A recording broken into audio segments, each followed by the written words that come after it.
बैठे थे, हमें देखकर सीता ने अपना पट फेंक दिया था। पट जानते हो, अपने बुंदेलखंड में पट का प्रचलन नहीं है। मध्य प्रदेश में विदिशा, रायसेन, गुना, शिवपुरी, अशोकनगर, इन 5 और छिंदवाड़ा, इन 6 जिलों में रघुवंशी समाज है। और जहां रघुवंशी होते हैं तो रघुवंशियों की पत्नियां आज भी पट पहनती हैं। ये जो कपड़े होते हैं माताओं के, इनके अलावा एक वस्त्र होता है, उसे पट कहते हैं, जो सर से लेकर के पैर के नख तक होता है एक वस्त्र, उसे ओढ़ती है वो, और वही रघुवंशियों का पट कहलाता है। श्री किशोरी जी ने उसी पट को फेंक दिया था, तो बोले हमें देखी दीन पटदारी। तो बोले कह क्या रही थी? तो बोले राम राम, हाँ राम पुकारी। राम राम चिल्ला रही थी और हमें देखकर पट फेंका। सुग्रीव ने पट उठाया, सीता के द्वारा फेंके हुए अलंकरण उठाए, आभूषण उठाए, और जैसे दिया तो राम जी ने हृदय से लगाया। राम रुदन करने लगे। सुग्रीव ने कहा प्रभु रोवे नहीं आप, मिले ही नाथ अमिथिलेश कुमारी। धन्य है मेरे राघव, धन्य तुम्हारी मर्यादा। धर्म की रक्षा के लिए प्रभु राम ने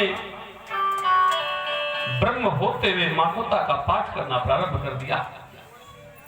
सुग्रीव ने तत्काल रीछ बानर भालुओं को इकट्ठा किया, कहा चलो देखें इस कार्य को। तब तक राजमहल में राज तिलक हो गया। तो 4 महीने बीत गए, सुग्रीव भूल गए अपने धर्म को कि वर्षा विगत और शरद ऋतु आई।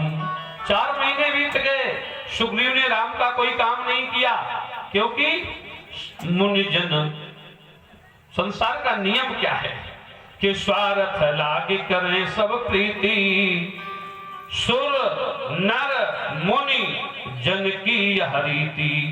सब स्वार्थी है संसार। सुग्रीव भूल गया राम का काज। लक्ष्मण जी ने एक दिन कहा भैया सुग्रीव तो सुध नहीं ले रहा। हनुमान जी को भेजा गया। हनुमान जी ने कहा सुग्रीव, राम जी याद कर रहे हैं। सुग्रीव को याद आ गई कि मैंने तो संसार का सुख भोगना शुरू कर दिया, राम काज भूल गया। हाथ जोड़ करके सुग्रीव गए, बोले प्रभु ठीक है। सबको बिठाया, नल नील जामवंत अंगद हनुमान। बोले ठीक है, सीता को जाते तो हमने देखा है कि दिश दक्षिण ले गए खगेशा, दक्षिण की ओर गया है, पर सीता को ढूंढने कब जाएगा। सब अपने अपने बल का बखान करने लगे और वहां पर हनुमान जी ये कोने में बैठ गए। रामचरितमानस में 7 कांड, या में रुचिर सप्त सोपाना, ध्यान रखना। पर जो 7वां कांड उत्तर कांड है, जीवन के उत्तर का, कर्म के फलों का, पर एक बीच में कांड फंसता है, सुंदर कांड। दुनिया में सबसे ज्यादा हत्याएं उसी कांड में हुई। करोड़ों राक्षस मारे गए, करोड़ों करोड़ों जीव जंतु मारे गए, और गोस्वामी जी उस कांड को लिखते हैं सुंदर कांड। उसको लिखना था युद्ध कांड, झगड़ा कांड, पर उसको कौन सा कांड लिखा गया? सुंदर कांड। जानते हो क्यों? ये कांड जहां भी हो वहां सुंदर कांड ही होगा, क्योंकि इस कांड में 2 पात्र हैं। एक तो संत कर रहा है काम, इसलिए काम सुंदर है।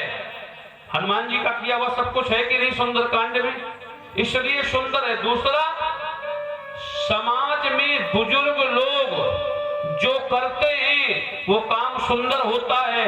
जानते हो वहां बुजुर्ग कौन था? जामवंत मंत्री अति बूढ़ा।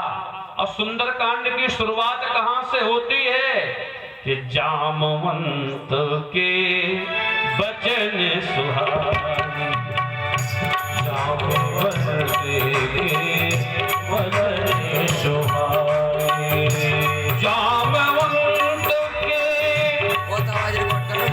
जामे बरने के बचन सुहाए, जामे बरने के बचन सुहाए। सुन हनुमंत तुझे अति भाई,